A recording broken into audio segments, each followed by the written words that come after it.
स्वागत है प्यारे बच्चों, आप सभी के एक नई वीडियो में। यदि आप सभी क्लास 6 में है तो ये वीडियो आप सभी के लिए बहुत ज़्यादा इंपॉर्टेंट होने वाली है। आज की वीडियो में मैं आप सभी को क्लास 6 के अभ्यास 15 को पूरा कंप्लीट कराऊंगा। आइए हम देखते हैं पहला नंबर क्वेश्चन क्या दिया गया और इसको किस प्रकार सॉल्व करेंगे। तो फर्स्ट नंबर क्वेश्चन आपको दिया गया है, अंग्रेजी वर्णमाला के बड़े मतलब कैपिटल अक्षरों को लिख कर देखें, उनमें से जो सम्मित हैं उनके सम्मिति अक्षरों को पहचानें। तो चलिए हम यहाँ पर कैपिटल लेटर को लिखते हैं और उनके सम्मिति अक्षरों को पहचानते हैं। तो देखिए यहाँ पर मैंने ABCD के सभी कैपिटल लेटर को लिख लिया है। मतलब ये आप सभी देख सकते हैं ABCD के कैपिटल लेटर जो होते हैं, हम ऐसे कह सकते हैं कि जो आप ABCD बड़े अक्षरों में लिखते हैं, ठीक है, मतलब छोटे लेटर वाली नहीं, बड़े लेटर वाली ABCD, उसी को हम कैपिटल लेटर कहते हैं, ठीक है। अब ध्यान समझ लीजिएगा इसको, किस तरह से आपको इसके अंदर सम्मित अक्षर दिखाना है। मतलब आपको ऐसे अक्षर देखना है जो कि बराबर बराबर, मतलब आपको एक ऐसी लाइन इसके अंदर दिखानी है जो कि इस जो आपका जितने भी अक्षर हैं उन सबको बराबर काटे। मतलब देखिए ध्यान समझिएगा, जैसे कि मैं इसके अंदर एक लाइन खींच देता हूँ यहाँ से, ठीक है। तो इस तरह से अगर मैं इसके अंदर एक लाइन खींच दूँ, इस तरह से डॉटेड लाइन खींच रहा हूँ ताकि आपको समझ में आए। तो इस तरह से अगर हम देखें तो इसके अंदर डॉट डॉट करते हुए मैंने क्या किया, एक लाइन खींचा है। तो देखिए जितना इधर इस साइड है, जितनी इस साइड है एक जितना इस साइड है उतना इस साइड है। मतलब एक को मैंने क्या किया है, दो भागों में इसको बांट दिया है, दो भागों में काट दिया है, ठीक है। तो इसे कहते हैं ये जो है सम्मित अक्षर है। इसी तरह देखिए बी को आप कैसे करेंगे, तो बी को अगर आप इस तरह से करेंगे तो बिल्कुल सही नहीं पड़ेगा। अगर आप इसको इस तरह से करें, ठीक है, तो बी को हम किस तरह से, इसका सम्मित अक्ष किस तरह से होगा, इस तरह से होगा, तिरछा होगा, ठीक। तो इसको अगर आप इस तरह से अलग अलग करते हैं तो जितना ऊपर होगा उतना नीचे भी होगा, ठीक है। अब इसी तरह सी को देखिए, सी को भी इसी तरह से हम सम्मित अक्ष कर देंगे इस तरह से। तो इस तरह से आपको सभी के करके देखने हैं, जिसका नहीं बन रहा है उसको छोड़ देना है, जिसका बन रहा है उसको करना है। तो इसका भी क्या हो जाएगा, इसी तरह से बनेगा। ये आप सबको करके देखना है, ठीक है। तो उम्मीद है आप सभी को समझ में आया होगा। तो इसको भी क्या करेंगे, वैसे काटेंगे। समझ लीजिएगा ये जो ई है, ई के अंदर जो ये लाइन है इसको हम आधा आधा करेंगे, ठीक है। भले यहाँ पर नहीं हो रहा लेकिन आपको लाइन खींच देना है तो आपके सर जी समझ जाएंगे कि हाँ आपने बिल्कुल सही किया इस तरह से, ठीक है। तो ये आधा हो गया, आधा ऊपर आधा नीचे, और ये जो मोटी वाली इसके अंदर बीच वाली लाइन रहेगी वो भी आधी आधी दोनों साइड चली जाएगी। अब जो ये यफ है, तो देखिए यफ आपका सम्मित अक्ष इसका नहीं होगा, क्योंकि अगर इसको हम किसी भी तरह काटेंगे, मतलब किसी भी तरह इसका सम्मित अक्ष निकालने की कोशिश करेंगे तो ये बराबर दो भागों में नहीं बटेगा। और जी भी जो है इसको भी दो भागों में हम नहीं बांट पाएंगे, और यह चीज़ बढ़ जाएगा आपका दो भागों में। इस तरह से अगर बीच से हम क्या करें, इसका सम्मित अक्ष निकालें तो इस तरह से क्या होगा, ये दो भागों में बढ़ जाएगा, ठीक है। तो इस तरह से आपको निकाल लेने हैं। तो चलिए अब हम चलते हैं नेक्स्ट क्वेश्चन पर, देखते हैं क्या दिया गया और उसको किस तरह से करेंगे। इसको आप स्वयं करके देखिए आगे, ठीक है। तो देखिए सेकंड नंबर क्वेश्चन दिया गया है, निम्नांकित आकृतियों के सभी सम्मित अक्षों की पहचान कर उन्हें लिखिए। तो मैंने बताया सम्मित अक्ष वो अक्ष होते हैं जो कि जो आकृति दी रहती है उसको दो बराबर भागों में डिवाइड कर देते हैं, बांट देते हैं। तो देखिए यहाँ पर हम देखते हैं कि इसको, ये आकृति को दो बराबर भागों में कौन सी रेखा बांट रही है। तो देखिए इसके अंदर आप देख सकते हैं, अगर आप इस तरह से काटेंगे तब भी ये दो बराबर भाग में, इस तरह से काटेंगे तब भी दो बराबर भाग में है। तो आप इसमें से दोनों को लिख सकते हैं, GH भी लिख सकते हैं और यहाँ पर EF भी लिख सकते हैं, ठीक है। तो आपकी बुक में केवल एक आंसर आ रहा है EF, तो आप EF लिख दीजिए, आपका आंसर सही हो जाएगा। तो आप इसका आंसर क्या होगा, EF होगा, ठीक है। अब इसी तरह चलिए इसके अंदर देख लेते हैं, इसके अंदर भी वही सेम चीज़ है, ठीक है, ध्यान रखिएगा। तो इसके अंदर भी आपको यही दो बराबर भागों में बांटेगा। पहला तो हो जाएगा GH और दूसरा हो जाएगा EF, ठीक है। तो हो जाएगा यहाँ पर EF लिख दो या GH, दोनों को आगे पीछे कर सकते हो। तो हम लिखेंगे EF और GH, ठीक है। तो ये दोनों हो जाएंगे।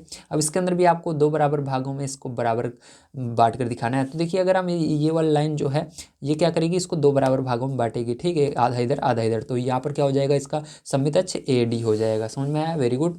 चलिए अब तीसरा नंबर क्वेश्चन देखते हैं। तीसरा नंबर क्वेश्चन दिया गया है, निम्नलिखित में कितने सम्मित अक्ष होंगे। तो इसके अंदर कितने सम्मित अक्ष होंगे, चलिए हम देख लेते हैं। समबाहु त्रिभुज में, वर्ग में, वृत्त में, द्विबाहु त्रिभुज में और सम चतुर्भुज में। तो देखिए अब ध्यान समझिएगा, यहाँ पर मैंने क्वेश्चन को लिख लिया है। सबसे पहले हम देखेंगे समबाहु त्रिभुज में कितने सम्मित अक्ष होंगे, ठीक है। तो अगर आप देखें तो एक बाहु त्रिभुज में, तो उसके अंदर हमेशा तीन सम्मित अक्ष आपको मिल जाएंगे। कितने मिल जाएंगे, तीन मिल जाएंगे। अब इसी तरह से सम द्विबाहु त्रिभुज होता है तो उसके अंदर एक सम्मित अक्ष होता है, ठीक है। और इसी तरह से जो वर्ग होता है उसके अंदर चार सम्मित अक्ष होते हैं, क्योंकि वर्ग चारों तरफ से बराबर होता है। इसी तरह से जो सम चतुर्भुज होता है उसके अंदर दो मिलेंगे आपको सम्मित अक्ष।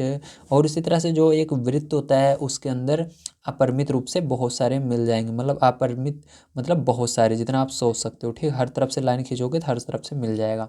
ये हो गया। आइए चलते हैं 4 नंबर क्वेश्चन पर, उसको देखते हैं। तो देखिए 4 नंबर क्वेश्चन आपको दिया गया है, निम्नांकित की रचना कीजिए। आपको रचना करनी है। फर्स्ट नंबर दिया गया है, एक त्रिभुज जिसमें एक सममित अक्ष हो। ठीक है, तो ऐसा त्रिभुज आपको बनाना है जिसके अंदर केवल एक सममित अक्ष हो। तो चलिए हम देखते हैं। तो आपको क्या बनाना है, उसके लिए समबाहु त्रिभुज बनाना है। समबाहु त्रिभुज में एक केवल सममित अक्ष होता है, ये वाला होता है। ठीक है, अगर आप और कहीं से काटने की कोशिश करोगे तो बराबर नहीं होगा। देखिए इससे अगर आप काटोगे, ये वाला लाइन जो है, इस लाइन को अगर आप खींच देते हो, इस सममित अक्ष को खींच देते हो, तो बराबर दो भागों में ये त्रिभुज बढ़ जाता है। अगर आप इन दोनों लाइनों को देखो तो इससे बराबर नहीं होगा, इधर ज़्यादा होगा इधर कम होगा। ठीक है, इधर ज़्यादा होगा इधर कम होगा, इस तरह से। तो ये आपको बना देना है समबाहु त्रिभुज, इसके अंदर बनाना है। ठीक है, अब चलिए इसके बाद इसका सेकंड नंबर का हम देख लेते हैं। तो सेकंड नंबर क्वेश्चन दिया गया है, एक त्रिभुज है जिसमें तीन सममित अक्ष हों। तो आपको ऐसा त्रिभुज बनाना है जिसके अंदर तीन सममित अक्ष मिल जाएं। तो देखिए इसके लिए आपको क्या करना पड़ेगा, यहाँ पर एक त्रिभुज बनाना होगा जिसका नाम है, यहाँ पर आपको मैं लिख कर दिखा देता हूँ। इस त्रिभुज का नाम है समद्विबाहु त्रिभुज।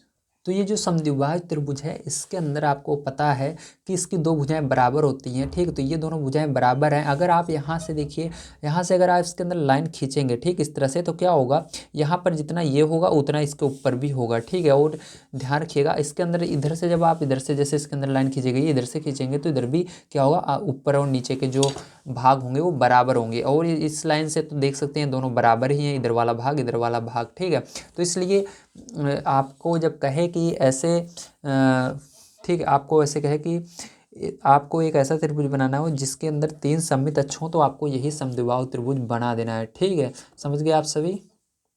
चलिए अब देखते हैं हम अपना तीसरा नंबर क्वेश्चन क्या दिया गया और इसको किस तरह से करेंगे। तीसरा नंबर क्वेश्चन दिया गया, एक त्रिभुज जिसमें एक भी सममित अक्ष ना हो। अब आपको ऐसा त्रिभुज बनाना है जिसके अंदर एक भी सममित अक्ष ना हो। चलिए देखते हैं।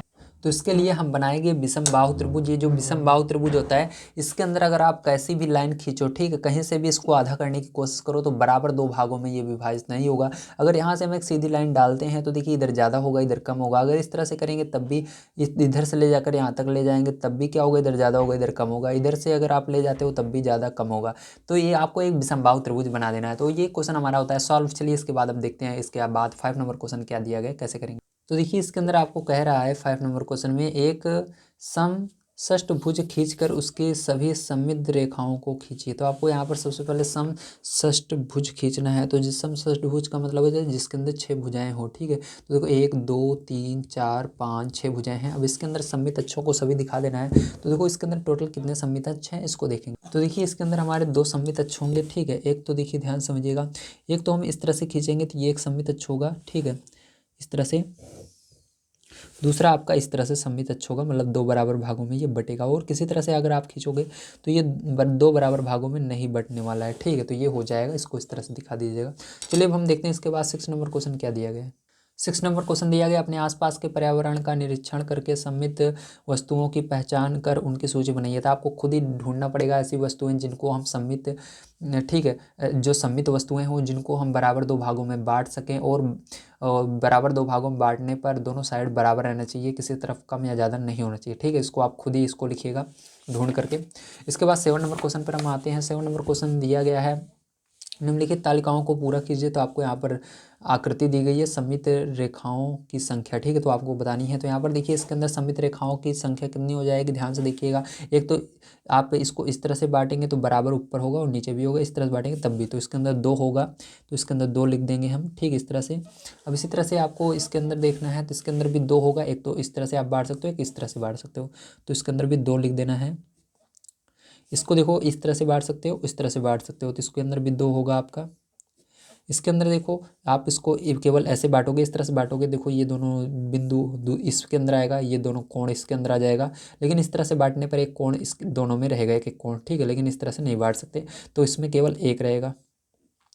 इसके अंदर देखिए, तो इसके अंदर कोई भी नहीं, क्योंकि आप इस तरह से बांटोगे तब भी ये देखिए तिरछा है, इधर तिरछा है, दोनों साइड बराबर। अगर इधर तिरछा है तो इधर भी तिरछा रहना चाहिए।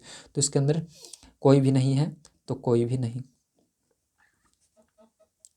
कोई भी नहीं। ठीक है, चलिए इसके आगे देखते हैं हम। इसके बाद 9 नंबर क्वेश्चन दिया गया, अपने घर व विद्यालय की ऐसी 10 वस्तुओं की सूची बनाइए जो सम्मिलित हों। तो इसको भी आप स्वयं करेंगे, ठीक है। बराबर 2 भागों में वो बंटनी चाहिए, ऐसी आपको वस्तुएं लेनी है। जैसे कि ब्लैक बोर्ड हो गया, ब्लैक बोर्ड को आप 2 बराबर भागों में बांट सकते हो, ठीक है। अब देखिए 10 नंबर, दी गई सम्मिलित आकृतियों को पूरा कीजिए। तो आपको पूरा करना है, तो कुछ नहीं करना है, जैसे इधर बना हुआ है बिल्कुल इसी तरह से आपको इस साइड भी बनाना है। जैसे ये इधर बना हुआ है तो इसी तरह से बिल्कुल इसको बनाना है, क्योंकि मैंने बताया दोनों साइड क्या होती हैं, बराबर होती है। तो इधर भी जैसे वैसे इस साइड बनाना है, इसको भी इधर बनाना है। इसी तरह से आप नीचे भी बनाएंगे, पेंसिल की मदद से इसको बनाइए, ठीक है। 11 नंबर क्वेश्चन दिया गया है, निम्न आकृतियों में सममित रेखा खींचकर सममित रेखाओं की संख्या ज्ञात कीजिए। तो इसके अंदर सममित रेखा खींच करके आपको सममित रेखाओं की संख्या बतानी है, ठीक है। तो चलिए इसको हम देख लेते हैं। तो देखिए इससे पहले एक क्वेश्चन आपका रह जाता है, इसको भी हम देख लेते हैं, 8 नंबर का छूट गया था। दिया गया है, निम्न तालिका को पूरा कीजिए। तो आपको इस तालिका को पूरा करना है। तो देखिए इसके अंदर आपको बताना है, यहाँ पर आकृति आकृति खाका या रूपरेखा, तो आपको इसको बनाना पड़ेगा, ठीक। तो यहाँ पर जगह नहीं है, वर्ग की, आयत की, समद्विबाहु त्रिभुज की, तो इसको आप खुद बनाइए, ठीक है। या चलते हैं हम कॉपी पर आपको बनाकर दिखाते हैं, यहाँ पर तो जगह नहीं है, ठीक है। तो वहाँ पर सीखेंगे। तो देखिए एक आपका वर्ग है, वर्ग में देखिए कितने सममित अक्ष होते हैं, इसको हम देख लेते हैं। तो देखिए अगर आप इसके अंदर एक इस तरह से लाइन खींचेंगे, ठीक है, एक इस तरह से अगर आप लाइन खींचेंगे तो ये क्या कर रहा है, इसको बराबर 2 भाग में बांट रहा है। और इस तरह से बीच में भी लाइन खींचेंगे तो 2 बराबर भाग में इसको बांटेगा, ठीक है। तो इसके अंदर 2 सममित अक्ष होते हैं, अगर आप इस तरह से खींचेंगे तो ये इसको बराबर भाग में पूरा नहीं बांटता है, ठीक है। तो इसके अंदर केवल 2 सममित अक्ष हम कहते हैं, 2 अक्ष सममित अक्ष होते हैं, ठीक है, ध्यान रखिएगा। तो चलिए इसके अंदर आपको लिख देना है 2, क्या लिखना है, 2 लिख देना है। चलिए इसके बाद अब आगे देखते हैं। तो आयत हम बनाकर यहाँ पर देखेंगे, अब आयत, तो ये एक आयत है। अब इसके अंदर देखेंगे कितने सममित अक्ष हैं, तो इसके अंदर भी 2 सममित अक्ष होते हैं। अगर आप इसको बीच में से एक लाइन खींचेंगे तो ये बराबर भाग में बटेगा। और अगर आप इस लाइन को भूल जाएं थोड़ी देर के लिए और इस तरह से एक लाइन खींचें तो ये तब भी बराबर भागों में बटेगा, ठीक। तो इसके अंदर 2 सममित अक्ष हैं। चलिए इसके आगे देखते हैं। तो यहाँ पर 2 लिख लीजिएगा। तो देखिए यहाँ पर हमने क्या किया है, समद्विबाहु त्रिभुज बनाया है। इसके अंदर इस त्रिभुज में अगर आप ध्यान से देखें तो ये भुजा इसके बराबर होती है। और इसके अंदर अगर हम क्या करें, एक बीच में से लाइन खींचे तो ये क्या होगा, 2 बराबर भागों में बढ़ जाएगा, ठीक। तो इसके अंदर केवल एक आपका सममित अक्ष होता है। इसी तरह से हम देखेंगे समचतुर्भुज। तो देखिए आपका समचतुर्भुज है, अब इसको ध्यान से देखिएगा। इसके अंदर कितने सममित अक्ष हैं, केवल 2 सममित अक्ष हैं, एक तो ये वाली लाइन, एक ये वाली लाइन, ठीक है। तो इसके अंदर 2 लिखेंगे। अब इसके अंदर हम लास्ट देख लेते हैं वृत्त, ठीक है। तो वृत्त जो है ये बहुत इंपॉर्टेंट है, इसको बड़े ध्यान से देखिए। तो यहाँ पर मैं बता देता हूँ वृत्त, तो ये आपका एक वृत्त है। अब इसके अंदर देखिए वृत्त में आप देखें तो इसके सममित अक्ष अनगिनत हैं। आप चाहे जिस तरह से बीच में केंद्र से होकर जानी चाहिए, ठीक है, यहाँ से। तो देखिए बहुत ही आप लाइन खींच सकते हो, जितनी चाहो उतनी लाइन आप यहाँ पर खींच सकते हो। एक लाइन देखिए मैंने इस तरह से खींचा, ठीक है, फिर एक लाइन इस तरह से खींचा, फिर एक लाइन इस तरह से खींचा। इस तरह से आप खींचते जाओगे, बहुत लाइनें खींच सकते हो, ठीक है, चाहे जितनी आप इसके अंदर लाइनें खींच दोगे, ठीक है। ये क्योंकि एक वृत्त जो है ये मैंने बहुत छोटा लिया है, वृत्त बहुत बड़ा होता है, ठीक, तब भी इसके अंदर जगह बची रहेगी। तो इसके आगे आप लिख दो अनंत, कितना, अनंत या अनगिनत, ठीक है। तो अनगिनत लिख देते हैं। तो क्या लिख देंगे, अनगिनत, अनगिनत सममित अक्ष के होते हैं, किसके, वृत्त के। तो चलिए इसके बाद देखते हैं हम इसके आगे क्वेश्चन, जो कि लास्ट वाला क्वेश्चन है। तो लास्ट वाला क्वेश्चन देख लेते हैं। तो दिया गया है, निम्न आकृतियों में सममित रेखा खींचकर सममित रेखाओं की संख्या ज्ञात कीजिए। तो आपको क्या करना है, इसके अंदर सममित रेखाओं की संख्या ज्ञात करनी है। तो देखिए इसको 2 तरह से हम बांट देंगे, एक तो सीधी लाइन खींच करके, एक तिरछी लाइन खींच के। इसको एक सीधी लाइन से ही हम क्या कर सकते हैं, सममित कर सकते हैं। इसके अंदर 2 होगा, इसके अंदर 1 होगा, क्योंकि एक ही लाइन खींच सकते हैं। इस तरह से नहीं होगा, क्योंकि ऊपर देखिए गोला है, नीचे गोला नहीं है, ठीक है।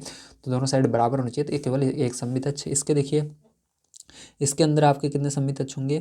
तो देखिए अगर आप इस तरह से करेंगे तो नहीं होगा, इस तरह से करेंगे हो जाएगा, ठीक है। तो एक सममित अक्ष इसके अंदर होगा, एक दो सममित अक्ष इसके अंदर भी होंगे। 11 नंबर में कितने होंगे, 2 सममित अक्ष होंगे, ठीक। तो इसके अंदर देखिए 2 होंगे, इसके अंदर देखिए आपको एक सीधी खींचेंगे लाइन तभी होगा, तो 1 हो जाएगा इसका सममित अक्ष। इसके अंदर देखिए 1 सममित अक्ष, 2 सममित अक्ष, तो इसके अंदर भी 2 होंगे, ठीक है। तो आपको पता लग गया, 2 1 2 1 2, ठीक है। तो ये हो गया।